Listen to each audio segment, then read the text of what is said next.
हर हर महादेव, श्री शिवाय नमस्तुभ्यम। कैसे हैं आप लोग? आशा करती हूँ कि माता पार्वती और भगवान भोलेनाथ की असीम कृपा इस सावन वर्ष आपको बरसे और आप अच्छे हो, स्वस्थ हो। इसी के साथ आज हम सुनेंगे सावन मास की कथा, अध्याय 4। तो आइए मन में भोलेनाथ का ध्यान करते हुए कथा को कंटिन्यू करते हैं। धारण पारण मासों उपवास व्रत और रुद्र वर्ती व्रत वर्णन में सुगंधा का आख्यात।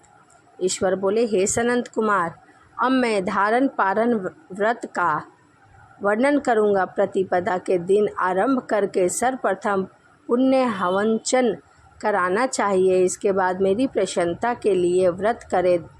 धारण में उपवास तथा पारण में भोजन होता है। श्रवण मास के समाप्त होने पर सबसे पहले पुण्य वाचन कराना चाहिए। इसके बाद हे मानद आचार्य तथा ब्राह्मणों को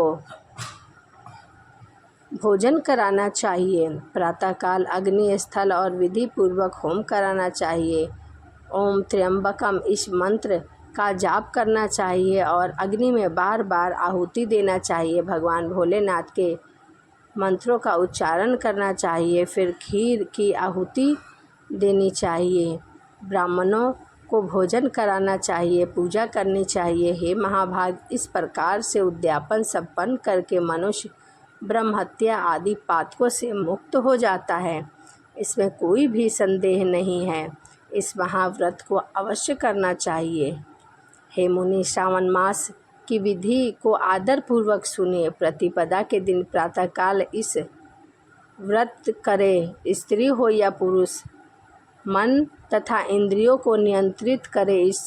उसके बाद व्रत को करे। अमावस्या तिथि को लोक का कल्याण करने वाले वृषध्वज शंकर की अर्चना करे। ब्राह्मणों का पूजा करें, उन्हें भोजन कराएं और प्रणाम करके उन्हें विदा करें। अत्यंत आदर पूर्वक कपास के 11 तंतुओं से बत्ती बनाए और रुद्रवती नाम वाली बत्तियां मुझे प्रसन्न करने वाली है। मैं श्रावण मास में भक्ति पूर्वक देव गौरी पति महादेव इन एक संख्या वाली बत्तियों से निराजन करूँगा। इस प्रकार श्रावण मास के प्रथम दिन विधि पूर्वक संकल्प करे और महीने भर प्रतिदिन शिव जी का पूजा करे और शाम के समय दीपक जलावे।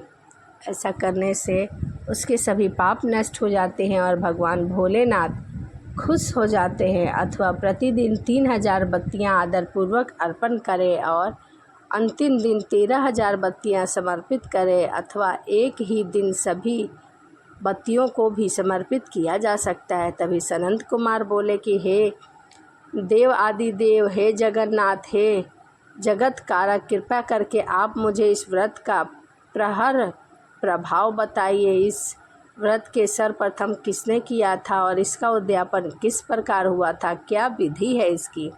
ईश्वर बोले, हे ब्रह्मपुत्र, व्रतों में उत्तम यह रुद्रवर्ती व्रत के विषय में सावधान होकर सुनिए। यह व्रत महापुण्यप्रदा, सभी उपद्रवों का नाश करने वाला, प्रतिपदा तथा सौभाग्य को देने वाला है। यह पुत्र समृद्धि प्रदान करता है। इस व्रत के करने से शंकर जी प्रति उत्पन्न करने वाला तथा परम शिवलोक को देने वाला, तीनों लोकों में इस रुद्रवती के समान कोई और नहीं है।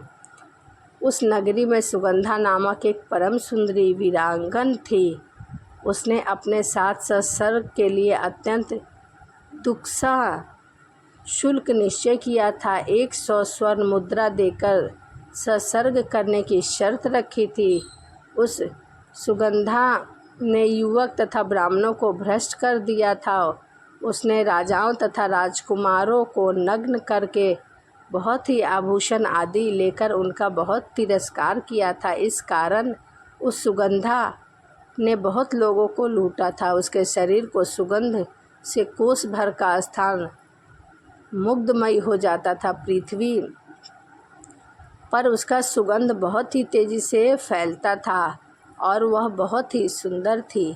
अन्य बहुत से भेदों को भी गान क्रिया में अत्यंत कुशल थी। वह नृत्य में भी रंभा के समान थी। वह देव कन्याओं को भी तिरस्कृत कर देती थी और अपने एक एक पग पर अपने हथनी और हंसों का उपासक करती थी। किसी दिन वह सुगंधा कटाक्ष भवें चलाया करती थी, कभी बाण छोड़ा करती थी, क्रिया करने के लिए नदी तट पर आया करती थी। ऋषियों के द्वारा सेवित मनोरम नदी को देखा और वहाँ कई विपरीत ध्यान में लगे हुए थे। तब कोई जाप में लीन था तो कोई शिव चर्चा में लीन था, कोई पूजा में लीन था। उसके दर्शन के प्रभाव से उसकी बुद्धि, धर्म और प्रवृत्ति हो गई। जीवन तथा विशेष रूप के विषयों में वह विरक्त हो गई और सिर झुकाकर बार बार मुनि को प्रणाम करके अपने पाऊ की निवृत्ति के लिए मुनि श्रेष्ठ वशिष्ठ जी से कहने लगी। तभी सुगंधा बोली, हे अनाथों के नाथ, हे विपिंद्र, हे सर्वादि शारद, हे योगीश, मैंने बहुत सारे पाप किए हैं। हे प्रभु, इस समस्त पापों को नाश करने का मुझे उपाय बताइए। वशिष्ठ जी बोले, तुम सावधान होकर सुनो। जिस पुण्य से तुम्हारे पाप पूर्ण रूप से नाश हो जाएंगे, वह सब मैं तुम्हें कह रहा हूँ। हे भद्र, तीनों लोकों के विख्यात वाराणसी में जाओ। वहाँ जाकर तीनों लोकों में सुगंध महान पुण्य देने वाला भगवान शिव के प्रति रुद्रवर्ती नामक व्रत को करो। और हे भद्र, इस व्रत के करने से तुम परम गति को प्राप्त हो जाओगी। तभी ईश्वरीय बोले, उसने अपना धन लेकर और चली गई भगवान भोलेनाथ की नगरी में। वशिष्ठ जी द्वारा बताए गए विधान के अनुसार उसने व्रत किया। इसके प्रभाव से वह सशरीर शिवलिंग